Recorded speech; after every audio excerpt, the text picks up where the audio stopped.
to go up against one of the powerhouse teams in the north, na Caloocan Batang Kangkalu. Ball is up and we are underway. With great offensive talent and some height. Gabby Espinas taking Hultqvist to class early.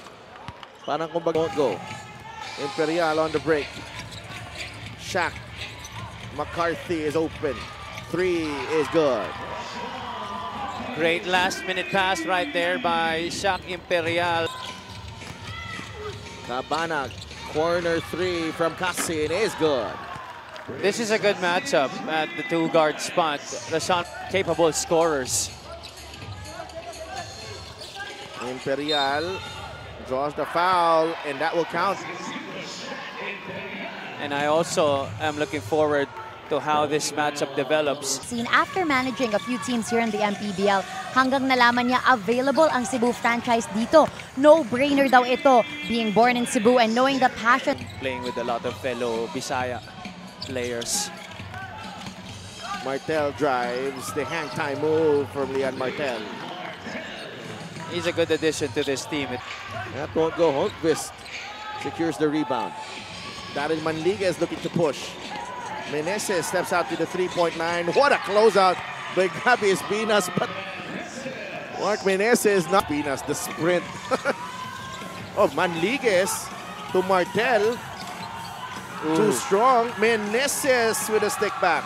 Now that's something I do remember that he did a lot. Those hustle. Gets the steal off the blind side. Irvin Palencia from the corner. That's good. He is a spark. Itong si Irvin Palencia. Martel. Mendoza. Inside, Manliguez dumps it to Meneses for 2. I love the way Cebu is really trying to rotate that basketball. And Jeff Manday, I think he went here pre-pandemic and he played 3x3? Yes. PBA? He was a fixture in the 3x3 circuit.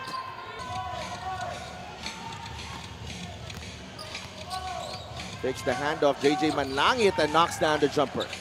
I remember JJ Manlangit's first game of the season. Thursday triple header dito sa Liga ng Bawat Pilipino. Caloocan and Cebu. JJ Manlangit for 3. It's good. JJ Manlangit showing us the stroke here. Ball swiped away by Irvin Palencia. Oh, what a pass! Ang ganda naman nun. Excellent find right there by Irvin Palencia. Josh Flores. Inside, Flores, they forgot about him. These are the things that they're gonna learn. Palencia short on that one. Manday to Manlangit. JJ for 3. It's good. Wow. He's smoking hot here in the first half, talking about JJ Manlangit. Couple of three-pointers. And that jumper earlier. McCarthy. Yes! With the hand in his face. He is a bona fide scorer. Sumuda was set to check in for June Bunsubre. I think they feel like yun na yung pulling pieces sa puzzle nila eh. The addition of Ingles. Nice cut by Manlangit, who's up to 10 points. He's been making all the right decisions here in this game, whether McCarthy passes it to the wrong guy, and Joko Tayungtong will get the 2 points. That's a walk in the park. No, but half court by the Cebu Classic. Contrary to what they were doing majority of the first quarter. And Caloocan is just really cruising right now. Cebu able to get it across. De Santos to Ladis Lepalam. Nice touch from Ladis. I like what I'm seeing from Ladis Lepalam tonight. The first quarter galing sa kanila. Sumuda knocks down the jumper. It seems that starts into this game, they're very confident of what they can do on the floor. Ladis. Okay. Showing us the stroke. 8 points in the ball game. Parel and Meneses. ang nagsisimula para sa kanila. Hogvist. Nice fake. Hogvist puts it in for 2. Lalis Lepalam already had a good first half. Casin puts the ball on the deck. Jumper from Prince. Oh, that is wet. Prince Casin, very aggressive. Saw a lot from Chris Bitoon when he was with Manila. McCarthy for 3. In and out and in again. He's a quality. And what I like about him is he's also very aggressive defensively and doesn't back down. Casin, another 3. Prince Casin. Hello. Well, the thing We with see you. Markman Challenges the defense of Martel. That won't work. McCarthy ahead to Meneses. Meneses, right-handed scoop is good. impressive finishing with the offhand. They go to Cabanag. Natapik ni McCarthy. Ahead of the pack, Rashawn McCarthy, 2 points. 14 puntos na para kay Rashawn McCarthy. Cabanag in trouble. 3 seconds to shoot. Jeramer to Casin. Oh my! Prince Casin. Well. And di mo yan maiwasan kung ikaw si Mark Meneses because Chris Bitoon is such a threat. Oh, Wow. well, Raining threes here for Caloocan. That was denying Espinas. Manligues, full head of steam. Darrell Manligues. ang layo ng takeoff, but this is something that we've seen from Ni Biton. still a good play of McCarthy keeping it alive for himself. Manday finally hits the 3. That's number 9 for Caloocan. Napipilitan ng big man ngayon na sumabay. Mismo. Bitoon for 3. It's good. 10 3-pointers for Caloocan. And they taken away by Tayungtong. Joko leaves it to Josh Flores.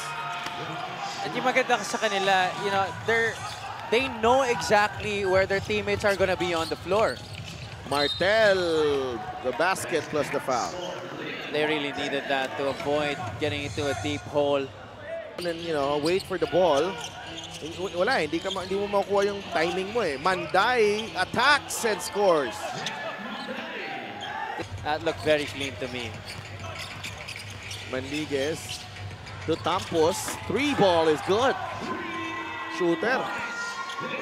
You know, this is a guy that has flown over the radar para sa Cebu, and this might be just the time for him to try and help Cebu make a run. That time now, Brian Mecca, no one responsible for those 2 points. Manligues. Cebu on the run. Meneses fires. No. Nice fake by Tampos. He's been the spark here in the 4th. Excellent timing. Solid MPBL player. Oh yeah, for sure. Tampos. Bumuelo, binigay kay Meneses. Oh my goodness! He went up high for that one. 10 points para kay Meneses. At ang Kangkalu after knocking down 10 in the first 3 periods. Martel, this could be big.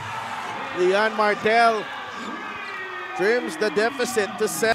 Cabanag, the runner across the lane. No!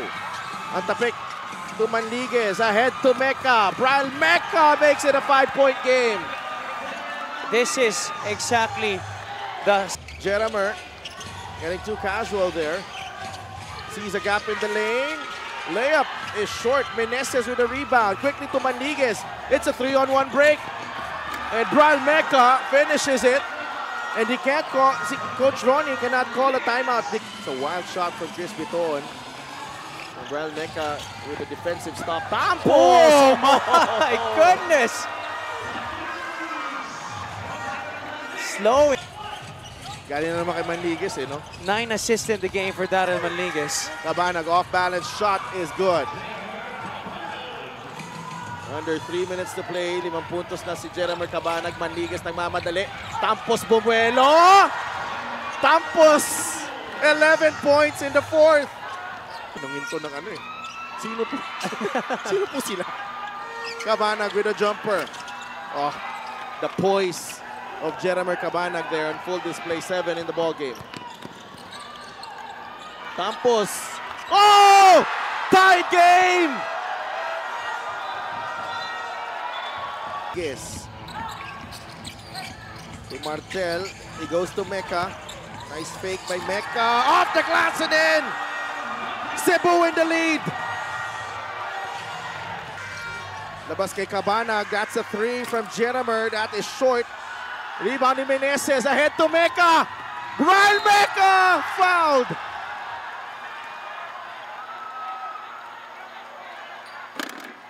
This is exactly why I've been saying that. Mecca sinks the free throw. 3. No. Another crack at it. Bitoon. No good. Manlangit saves it. It's out of bounds. It's Cebu basketball. Game clock and shot clock. Caloocan still hoping to get a turnover here. But they give up the foul. Irvin Palencia and Daryl Manliguez, who has yet to score in this ball game, is going to the free throw line.